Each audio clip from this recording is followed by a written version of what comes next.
ఆశిస్తారా? ఇది చాలా పెద్ద ఎత్తున వైరల్ అవుతున్న అంశం. మోదీ గారిని మారుస్తున్నారు, కొత్త ప్రధానమంత్రి రాకపోతున్నారు, నిజమా?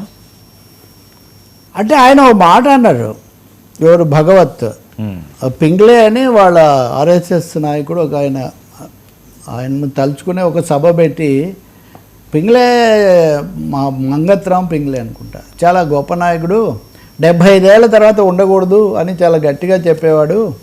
ఆయన ఒక జోక్ కూడా చెప్పాడు, మీకు 75 ఏళ్ల తర్వాత శాలువా కప్పుతారు, శాలువా కప్పితే దాని అర్థం మీరు ఇంకా బయలుదేరండి, కొత్త వాళ్ళకి అవకాశం ఇవ్వండి అని అర్థం. 75 ఏళ్ల తర్వాత కూడా పట్టుకొని వేలాడడం అన్నది అది సరైంది కాదు అని. ఇక్కడ మీరు గమనించవలసింది, మోదీ గారికి ఇప్పుడు 75 ఏళ్ళు నడుస్తుంది.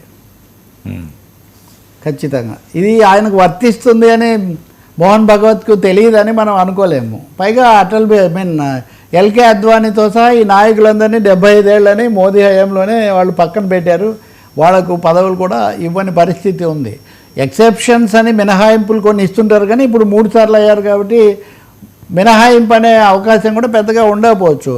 కానీ ఇక్కడ ప్రశ్న ఎక్కడ వస్తుందంటే, భగవత్ వర్సెస్ అమిత్ షా కొంతకాలం కిందట మీడియాతో మాట్లాడుతూ, ఎక్కడుందండి బీజేపీ రాజ్యాంగంలో ఎక్కడ 75 ఏళ్ళకి తగ్గించాలని లేదే అని ఒక మాట అన్నాడు. నిజంగానే బీజేపీ నిబంధన వల్ల 75 ఏళ్ళకి తగ్గించాలని లేదు, అదొక ఇన్ఫార్మల్ అండర్స్టాండింగ్ తప్ప.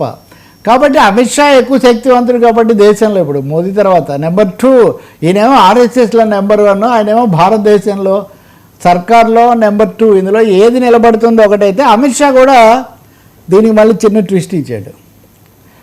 నాకైతే కూడా ఇంకా ఇవి రాజకీయాలు తగ్గించుకొని వేదాలు, భగవద్గీత, ఉపనిషత్తులు ఇటువంటివి అన్నీ చదువుకుంటూ కాలక్షేపం చేయాలని ఉంది. అవకాశం దొరికిన తక్షణం ఆ పని చేస్తాను అన్నాడు. మంచిది, మనకి సరిపోతుంది మన ఫిలాసఫీకి. కానీ ఎప్పుడు చేస్తానంటే చెప్పడంలా. అంటే ఇప్పుడు 60 నుంచి నన్ను 75 వరకు అంటే 3 టర్ములు అవుతాయి కదా సరిగ్గా. సో 3 టర్మ్స్ నేను 3 టర్మ్స్ చేసి 75 తర్వాత నేను రెస్ట్ తీసుకొని భగవద్గీత చదువుతాను అంటాడా తెలీదు. కానీ మీరు గమనిస్తే నాగపూర్ అల్లరి జరిగినప్పుడే మోదీ మొదటిసారిగా ప్రధానమంత్రి అయిన తర్వాత మొదటిసారిగా నాగపూర్ వెళ్ళి ఆర్ఎస్ఎస్ బాసులు వీళ్ళందరినీ కూడా కలుసుకొని వాళ్ళని ప్రసన్నం చేసుకోవడానికి కొంత ప్రయత్నం చేశాడు. అలాగే నడ్డాను కూడా ఇప్పుడు ఇంటికి పంపించడానికి కారణం ఆయన ఆర్ఎస్ఎస్తో లెక్కలేదన్నట్టుగా ఆయన కూడా మాట్లాడారు అని లోపల చాలా ప్రకంపనలు అయితే నడుస్తున్నాయి. అందులో ఏమీ సందేహం లేదు. మోదీకి రీప్లేస్మెంట్ ఉందా ఇప్పుడు?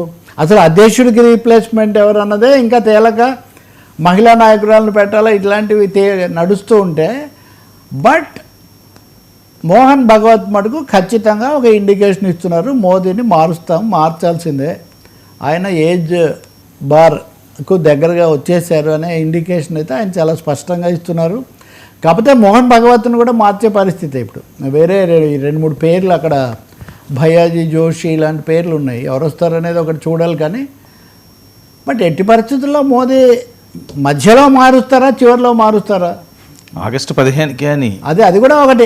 దాని మీద సంజయ్ రౌత్ అని ఉన్నాడు కదా శివసేన, ఆయన ఎక్కువ వీళ్ళకి దగ్గరగా ఉంటాడు, తరచూ మాట్లాడుతూ ఉంటాడు కదా. ఆయన వెంటనే మోడీ అయిపోయింది అంతా ఆయనకు చెప్పేశారు, ఏదో మొండికి పడి ఉంటున్నాడన్న పద్ధతిలో ఆయన అక్కడ మాట్లాడుతున్నారు. శివసేన కూడా మోదీ అయిపోతే బీజేపీ తగ్గిపోతుందన్న పద్ధతిలోనే వాళ్ళు ఇద్దరు కూడా కలిసి రాజ్ ఠాక్రే, ఉద్ధవ్ ఠాక్రే శివసేనను మళ్ళీ బాగా బలోపేతం చేసుకోవాలని వాళ్ళు ప్రయత్నించటం. మనం ఇందాక హిందీ గురించి మాట్లాడాం చూడండి, మహారాష్ట్ర ప్రభుత్వం కూడా దీన్ని వ్యతిరేకించింది. మహారాష్ట్రలో బీజేపీ ప్రభుత్వం ఉంది. నేను పదే అంటుంటానే, బీజేపీ రాజును మించిన రాజభక్తి అని. దేవేంద్ర ఫడ్నవీస్ కంటే కూడా పవన్ కళ్యాణ్ గారు ఎక్కువ మాట్లాడుతున్న ఓ పరిస్థితి.